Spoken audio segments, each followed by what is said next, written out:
तो अभी ऐसे हालत हो गया कि ना गवर्नमेंट इसको बना पा रहा है, ना तीके काम कर रहा है।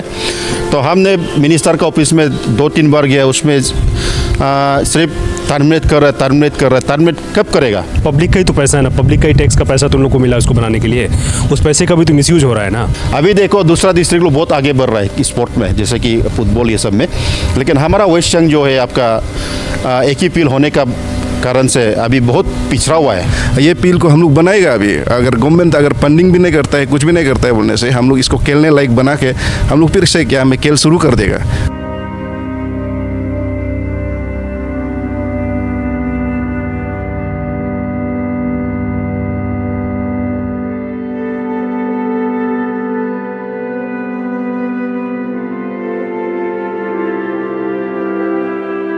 आप लोग को पोखरी का तो पैसा मिला होगा, क्योंकि आपने पता है कि सरकार जो है इतना अच्छा काम कर रही है, कितना सारा पोखरी बनवा दिया गया है।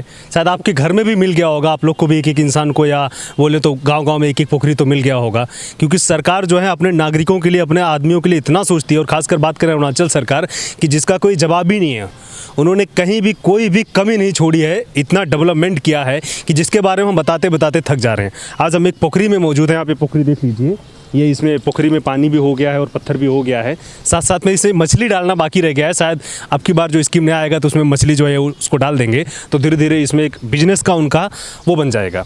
और आप सोच रहे होंगे कि मैं आज पोखरी और इसका बात क्यों कर रहा हूँ, तो दरअसल आपको बता दूँ कि आप अवध टीवी से जुड़ चुके हैं और मैं आपके साथ मौजूद हूँ, आकाश शुक्ला।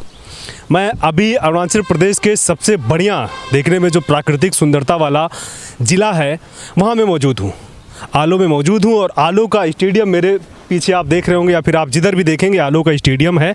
कथित रूप से स्टेडियम में हकीकत में क्या है ये आप भी जानते हैं और हम भी जानते हैं।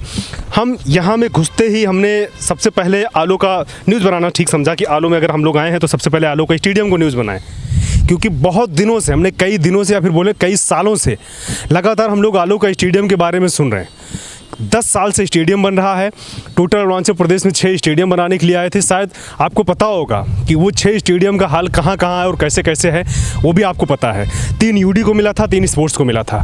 स्पोर्ट्स डिपार्टमेंट का ये स्टेडियम बनाया गया है, बनाने वाला कोई कंपनी और नहीं, टीके है, जो भी हाल फिलहाल में एक अपना चीज़ को लेकर बहुत फेमस हुए। उनके ऊपर जैसे आपने देखा होगा कि कोर्ट ने उनको 2 साल का सज़ा दिया हुआ, हालांकि अभी वो बेल पे बाहर हैं, लेकिन उन्होंने एक स्टेडियम बनाने का सरकार का प्रोविज़न दिया, सरकार ने उनको प्रोविज़न दिया कि आप स्टेडियम बनाइए, तो उन्होंने उस चीज़ को एक्सेप्ट किया और वो ऐसे स्टेडियम बना दिया है कि जहां में आजकल बच्चे तो नहीं दिखाई पड़ रहे हैं, लेकिन हो सकता है रात में यहाँ पे भूत प्रेत आके जरूर यहाँ पे कुछ प्रैक्टिस करते होंगे। और आपको पता होगा, अगर मैं अरुणाचल प्रदेश की बात करूँ तो यहाँ के जो बच्चे हैं ना, उनके अंदर इतना टैलेंट है ना। आपने एशियन गेम्स में भी देखा, या फिर आप बाकी भी जो गेम्स होते हैं वहाँ में आप देखते होंगे कि बाकी स्टेटों का अगर हम लोग कंपेयर करेंगे तो अरुणाचल प्रदेश के बच्चे यानी यूथ के पास में इतना सारा चीज़ें हैं ना, इतना सारा वो लोग पोटेंशियल, उनके पास ऑप्शन है ना कि बहुत कुछ कर सकते हैं। लेकिन आप सोचिए ना, अगर उनको इस तरीके का स्टेडियम मिल जाएगा जो 10 साल से बनना अभी तक कंप्लीट ही नहीं हुआ है, तो वो लोग क्या करेंगे? आप इसको सोचिए ना। आपको लगता है कि कोई स्टेडियम बनाने में 10 साल लगता है, और 10 साल बना भी तो क्या बना है, अभी आप इसको देख लीजिए। आप सोच रहे होंगे कि ये स्टेडियम में इतना बड़ा बड़ा पत्थर क्या है, ये पत्थर नहीं है, ये हो सकता है प्रैक्टिस के दौरान में कोई सामान रखा हो, इंप्रूवमेंट रखा हो, उसको चीज़ को ठीक करें। और तो छोड़िए ना, आपको मेरे पीछे ये देखिए ना, इसको ये मेरे पीछे देखिए, ये जो है टीके साहब का उसका था आपका जेसीबी है, ये आया था इसको बनाने के लिए कि स्टेडियम बनाया जाएगा, लेकिन इसका ऐसा कंडीशन हो गया कि रखे रखे इसको भी सड़ा दिया गया। सब कहते हैं कि कॉन्ट्रैक्टर लोग नुकसान में चले जाते हैं, घाटे में चले जाते हैं। लगता है आपको घाटे में चला जाएगा? कोई 50 लाख का मशीन को ऐसे सड़ा देगा? लगता है आपको कि उस आदमी जो है घाटे में होगा? अगर वो घाटे में होगा तो उसका मशीन ऐसे खड़े खड़े सड़ा दिया जाएगा। और ऐसे पता नहीं क्या क्या सामान को यहाँ में रखे रखे बेकार कर दिया गया। आप सोचिए ना कि कितना ज़्यादा ये लोग कमाई को करता होगा। 35 करोड़ मिला हुआ था इसका प्रोजेक्ट बनाने के लिए आलो के स्टेडियम को। और आलो का स्टेडियम बनने से जो है ना, केवल ये स्टेडियम यूथ के लिए नहीं है, बल्कि यहाँ में जो आसपास के लोग हैं ना, जो आसपास के होटल हैं, आसपास के जो बाकी बिजनेस के सामान है ना, एक टूरिज्म जो वो चीज़ होता है, उसको कहीं ना कहीं बहुत बढ़ोतरी मिल जाती है अगर ये स्टेडियम कंप्लीट हो जाता तो। क्योंकि आपको पता है कि स्टेडियम बनने के बाद में बाहर के जो लोग हैं, जो बाहर के जो कभी कभी नेशनल मैच भी होते हैं, वो भी अब यहाँ पे हो रहे हैं अरुणाचल प्रदेश में। और ये बहुत गर्व का बात होता अगर कोई भी नेशनल गेम्स आलो में होता तो आसपास के लोग होते जो जिनका बिजनेस है अपना बहुत अच्छे तरीके से चलता, क्योंकि लोग बहुत दिलचस्पी से देखने आता है। आपने यूपीआ का देखा था कि स्टेडियम में कैसे चकाचक पूरा भरा हुआ था। अगर वो सारे लोग यहाँ भी मैच को देखने आएंगे तो आसपास का जो बिजनेस है ना उसको भी एक उन्नति मिलेगा और शायद यहाँ का जो लोग है ना उनको एक कुछ फ़ायदा मिलेगा। लेकिन सरकार का कुछ लोग है, सरकार का डिपार्टमेंट वाला लोग है जो कहीं से कहीं तक काम करने के लिए रेडी ही नहीं है। उनका माइंड में यही चल रहा कि बस कैसे प्रोजेक्ट मिले और उसको तहस नहस कर दो। मतलब ना ही वो अपना बच्चों के बारे में सोच रहे हैं, ना ही स्टेट के बारे में सोच रहे हैं, और ना ही यहाँ में तथाकथित कुछ यूनियन लोग सोच रहे हैं। बहुत सारे यहाँ में यूनियन घूमते दिखाई देते हैं, लेकिन कभी भी कोई जो बड़ा प्रोजेक्ट होता है उसके बारे में कोई भी आवाज़ नहीं उठाता है। अगर वो सच में वो लोग अपना देश का या फिर अपने राज्य का भला चाहते हैं तो वो लोग इसके बारे में क्यों आवाज़ नहीं उठाते हैं। ये भी तो अरुणाचल प्रदेश का संपत्ति है ना, बेसिकली इंडिया का ही संपत्ति है। लेकिन अगर अरुणाचल प्रदेश को लेके, क्योंकि बहुत सारे लोग अलग अलग माइंडसेट होता है, मनोदशा फिक्स करके रखे हैं कि ये चीज़ ऐसे होना है, इसको ऐसे करना है, इसका काम ऐसे करना है। सारा काम करने वाला भी यहीं का है और स्टेडियम भी यहीं का है और इसमें जो भी कुछ होने वाला भी यहीं का है। यही का मतलब अरुणाचल प्रदेश का है। उसके बाद आप इसका हालत देखिए कि क्या इसमें डेवलपमेंट कैसे किया गया है। स्टेडियम को खराब करने में कोई भी कसर नहीं छोड़ी है। मैं आपका स्टेडियम का पहले का फोटो भी आपको स्क्रीन पर चल के दिखाऊंगा कि वो स्टेडियम ये जो जहाँ मैं खड़ा हूँ ना, ये इतना सुंदर था ना, इतना सुंदर था कि जिसके बारे में हम बोलेंगे तो शायद मेरे पास शब्द नहीं होंगे, इतना खूबसूरत था। उस स्टेडियम को इतना बेकार बना दिया, इतना मतलब कि खराब कर दिया लोगों ने कि आप सोच नहीं सकते हैं। इसमें बड़ी बड़ी झाड़ियाँ, बड़ी बड़ी घास लगी हुई थी, इसको भी प्रेशर करके मतलब कि दबाव डाल डाल के कैसे कैसे इसको झाड़ियों को साफ करवाया गया। नहीं तो इसमें तो बहुत बड़े बड़े झाड़ उग गए थे, स्टेडियम में झाड़ उग गए थे। आप सोचिए ना, डिपार्टमेंट के पास पैसे का कोई कमी नहीं है और इसमें भी स्टेडियम बनाने के लिए भी 35 करोड़ का रकम आया था। 35 करोड़ कोई कम नहीं होता है। 35 करोड़ में अगर एक्चुअल में स्टेडियम बनाया बहुत खूबसूरत बन सकता है, नेशनल लेवल, विश्व लेवल का स्टेडियम बन सकता है इसमें। लेकिन विश्व लेवल का तो छोड़िए ना, ये कहीं डिस्ट्रिक्ट लेवल का भी नहीं बना है और अभी काम एकदम रुक के रखा गया है। मतलब 2-3 महीने से काम भी बंद है। हालांकि काम क्यों बंद है तो इसके बारे में तो डिपार्टमेंट वाले लोग को बखूबी पता भी होगा, लेकिन उसके बाद भी वो लोग अपना पल्ला झाड़ते ही नजर आएंगे और बार बार झाड़ते हैं। इसके बारे में जो लोग भी आवाज़ उठाते हैं उनके ऊपर भी तरह तरह का चीज़ें की एक अलग इशू को लेके किया जा रहा है, डाइवर्ट किया जा रहा है। आपको सबसे दिलचस्प बात ये बताऊं कि ये उस इलाके का स्पोर्ट्स स्टेडियम बनाया जा रहा है जहाँ का आपका मंत्री जो है, हम लोग बात करेंगे कि यहाँ के मंत्री जो है ना वो स्पोर्ट्स मिनिस्टर है अरुणाचल प्रदेश में, और उनके एरिया का स्पोर्ट्स सेक्टर का ऐसा हाल है। वो 1 साल से ज़्यादा हो गया मिनिस्टर पद में बैठे हो, अभी तक स्टेडियम इसको कुछ ठीक नहीं करा पाए हैं। हो सकता है उनका अपना मन में चल रहा होगा, उसको ठीक कराने के लिए कोशिश कर रहे होंगे, सपोर्ट नहीं मिल पा रहा होगा। लेकिन उनके एरिया कैसे हाल है, हम लोग उनको अच्छा मानते हैं, अच्छा देखते हैं, क्योंकि उनके अंदर विजन है, वो काम करना चाहते हैं। लेकिन ऐसा चीज़ को देख के तो क्या ही बोलेंगे। और चुनाव लड़ते टाइम उनका भी सबसे बड़ा मेन पॉइंट था। फर्स्ट टाइम जब चुनाव लड़े थे तो उनका भी इशू ये बहुत बड़ा था कि आलोक स्टेडियम को, ये सब चीज़ को ठीक किया जाए। चुनाव तो लड़ गए, एक बार एमएलए के बाद मिनिस्टर बन गए, लेकिन स्टेडियम ज्यों का त्यों ही रखा रह गया। इस पे उसके बाद से कुछ भी ऐसा नहीं हुआ, इंप्रूवमेंट नहीं हुआ है कि जिसको देखा जाए और लगे कि हाँ नेताजी ने भी कुछ करवा दिया। यहाँ में हमेशा कोई ना कोई मंत्री रहा है। अगर हम लोग बात करेंगे आलो में, हमेशा सरकार ने, स्टेट गवर्नमेंट ने किसी न किसी को मिनिस्टर पोस्ट दिया हुआ है। लेकिन आप डेवलपमेंट या अचीवमेंट को देखोगे तो आप देख के आप सोचोगे अरे ये लोग अपना घर का काम को भी नहीं करा सकें।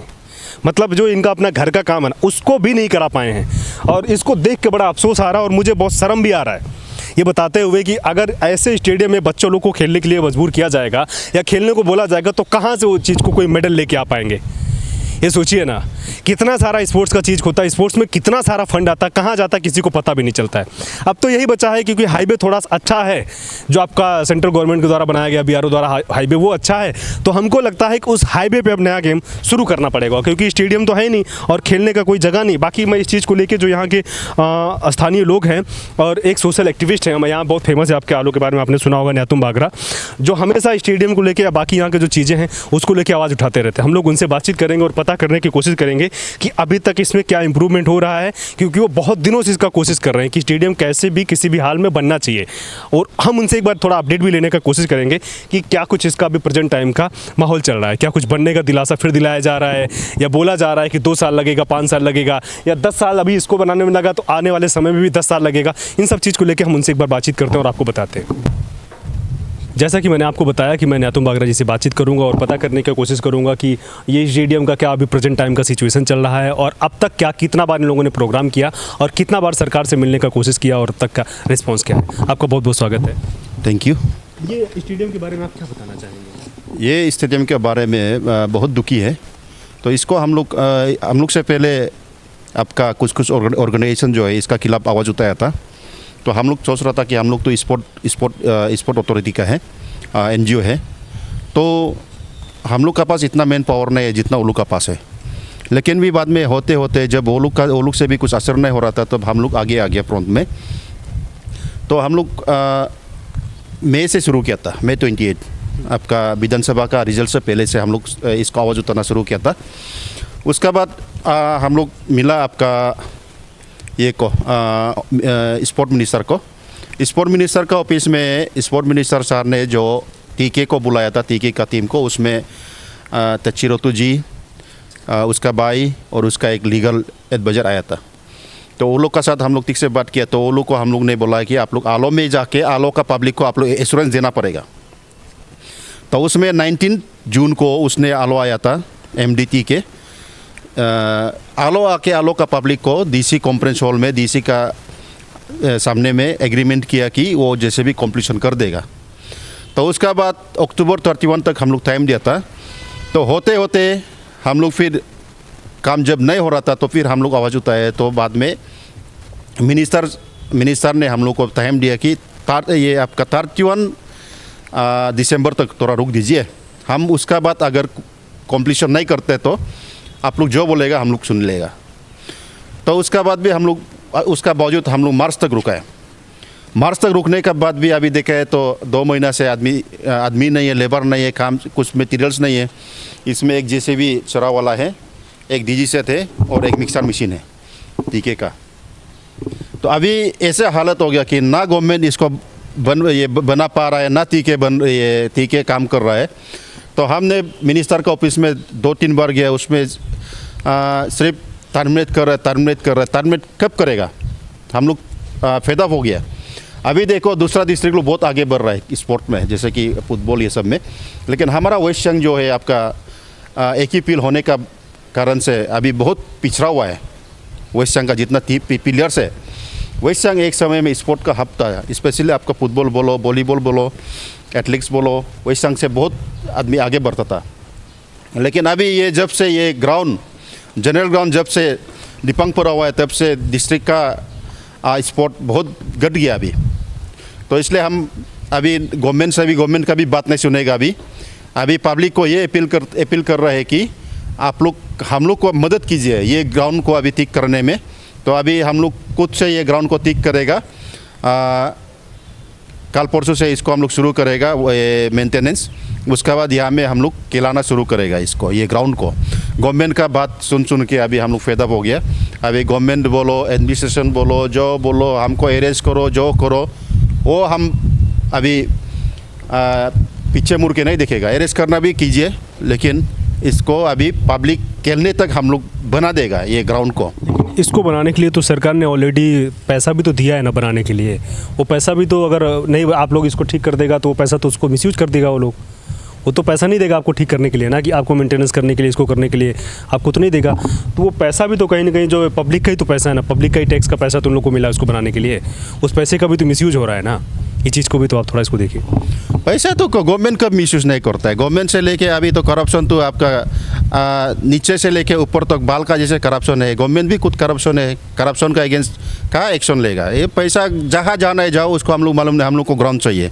ये पैसा कौन खाना है, क्या करना है, वो मालूम नहीं है। ये 10 साल 100 साल भी लग जाओ, लेकिन हम लोग ये ग्राउंड को मेंटेनेंस करके इसमें हम लोग अभी खेल शुरू कराएगा, वही है। उसका बाद हम फिर से पब्लिक को रिक्वेस्ट करना चाहते हैं कि आप लोग बैठ के हम लोग को ट्रोल मत कीजिए। हम लोग आप लोग के लिए, आप लोग का फ्यूचर के लिए कर रहा है। हम लोग कोई बोल रहा है हम लोग को TK से पैसा ले, TK इसको जब बना ही नहीं सकता, हम लोग को कहाँ से पैसा दे सकेगा। हमको इवन TK का हमारा ऑफिस में आके इलेक्ट्रिफिकेशन ऑफर दिया, हम उसको भी डायरेक्ट नकार दिया है। ये इसको पेमेंट, लेबर को पेमेंट नहीं करने वाला, हम लोग को कहाँ पेमेंट करेगा। प्लस हम तो इसको काम करने के लिए हम आवाज़ नहीं उठाए ना, हम तो ग्राउंड को जल्दी बनाओ बोल के आवाज़ उठाए है। तो हमको क्यों काम ऑफर कर रहा है वो लोग। उसको भी हम नकार दिया। मीन्स हम काम करने वाला नहीं है, हम सिर्फ काम करवाने वाला है यहाँ में, एक स्पेशली ये जनरल ग्राउंड के लिए ना। अभी मेरे साथ एक भैया और मौजूद हैं, एक सर मौजूद हैं, उनसे भी हम लोग बातचीत करेंगे, उनको भी पूछेंगे कि क्या कुछ आपको बोलना चाहते हैं इसके बारे में, क्या कहना चाहते थैंक यू मीडिया वाला को। मैं सबसे पहले अपना इंट्रोडक्शन देता हूँ। मेरा नाम केंतो आता है। मैं West Siang district football association का जनरल सेक्रेटरी हूँ। मैं तो ज़्यादा कहना नहीं चाहूँगा, पर मैं कुछ ये ग्राउंड के बारे आपको थोड़ा मीडिया में बताना चाहूँगा। एक समय में ये ग्राउंड में नाइट मैच तक भी खेलता था। ये 2014 से लेके ऑलमोस्ट 11 ईयर्स होने जा रहा है। यहाँ में अभी खेल कूद बंद हो गया। इसका वजह से हम लोग का आलो का, स्पेशली आलो वेस्ट सियांग का बहुत बच्चा बिगड़ गया। अभी खेलने का जगह नहीं है।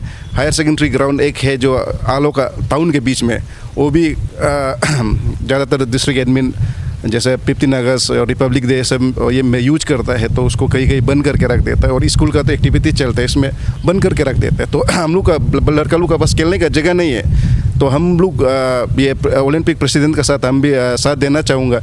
ये पील को हम लोग बनाएगा। अभी अगर गवर्नमेंट अगर फंडिंग भी नहीं करता है, कुछ भी नहीं करता है बोलने से, हम लोग इसको खेलने लायक बना के हम लोग फिर से क्या हमें खेल शुरू कर देगा। ये सोच है हम लोग का, क्योंकि ऑलमोस्ट 10 ईयर्स एक जनरेशन कंप्लीट ख़त्म हो गया फुटबॉल का आलो में। तो हम फिर से पब्लिक को भी यही कहता है कि आप लोग बैठ के मीडिया में वो है बोल के क्रिटिसाइज मत कीजिए। आइए हम लोग का साथ आइए और पील बनाने में हम लोग को मदद कीजिए। और यहाँ हमें पहले जैसा आलो एक सुंदर सा एक स्पोर्ट्स का हब होता था, ऐसे हम लोग अभी मिल के ओलंपिक प्रेसिडेंट न्यातुम बगरा सर के साथ में मिल के हम लोग ग्राउंड को बनाएगा और लड़का लोग को यहाँ में फुटबॉल बोलो, बाकी खेल बोलो, या एंगेज करके रखेंगे। तो जैसे कि आप देख रहे हो कि जब इंसान का सरकार से उम्मीद टूट जाता है तो शायद उस तरीके की एक्टिविटी इंसान करना शुरू कर देता है। और सही बात है, सब्र का भी कोई सीमा होता होगा इन लोगों, लेकिन सब्र का जो बांध होता है ना, उसको भी तोड़ दिया है। और इतना ख़राब से तोड़ दिया है कि शायद वो विश्वास जो दोबारा नहीं मिल पाएगा। और गवर्नमेंट का लोग भी इतना बार बार ऐसे और कर चुका है कि अभी इसको ठीक करेगा, कुछ दिन बाद ठीक करेगा। बड़े बड़े नेता, मंत्री, मुख्यमंत्री सभी लोग इस चीज़ को बोल चुके हैं ठीक करने के लिए, लेकिन ठीक नहीं हुआ है। तो पब्लिक भरोसा करे भी तो किसके ऊपर करे, ये भी बहुत बड़ा कन्फ्यूजन वाला बात है। और अगर इसको ये लोग नहीं बनाएंगे तो आप देख रहे हो कि आए दिन में लगातार लोग जो है युवा, अगर हम लोग बात करेंगे यूथ अरुणाचल प्रदेश का, नशा की तरफ में बहुत ज़्यादा जा रहा है। नशा और अल्कोहल बहुत सी चीज़ें की उसका मिसयूज कर रहा है। अगर उनके पास एक पोटेंशियल कोई स्टेडियम होगा, कुछ भी चीज़ होगा खेलने कूदने के लिए, लोग जो नशा में टाइम दे रहा है या गलत चीज़ करने में टाइम दे रहा है, अगर वो लोग यहाँ में खेलेगा तो शायद अरुणाचल प्रदेश के साथ साथ में देश का नाम रोशन कर सकता है। लेकिन अगर सरकार उनके साथ ऐसा भेदभाव करेगा, उनके साथ में मतलब सरकार दुर्व्यवहार करेगा इस तरीके के, उनको खेलने का कहीं मौका नहीं देगा, तो उनके पास ऑप्शन भी क्या है। कल को क्राइम रेट बढ़ता, कुछ भी बढ़ता, तो उसका भी जिम्मेदार कहीं ना कहीं सरकार का लोग ही है, क्योंकि सरकार उनको इस तरीके से करने के लिए मजबूर कर रहा है। अगर ये स्टेडियम को सही टाइम पे कंप्लीट करके दिया होता तो शायद अब तक यहाँ से, अगर हम लोग बात करेंगे, वेस्ट सियांग से कोई बड़ा प्लेयर भी निकल सकता होगा जो शायद इंडिया का नाम रोशन कर सकता था, गोल्ड मेडल भी ला सकता था। लेकिन उन्होंने इस चीज़ को बिल्कुल भी ध्यान ना देते हुए केवल करप्शन करने पर ध्यान दिया है कि कैसे इस 35 करोड़ में से पूरा का पूरा पैसा हजम किया जाए। फिलहाल आप इस खबर में इतना ही देखते रहिए। बाकी खबर के लिए आप लगातार फॉलो करते रहिए अवध टीवी को। धन्यवाद।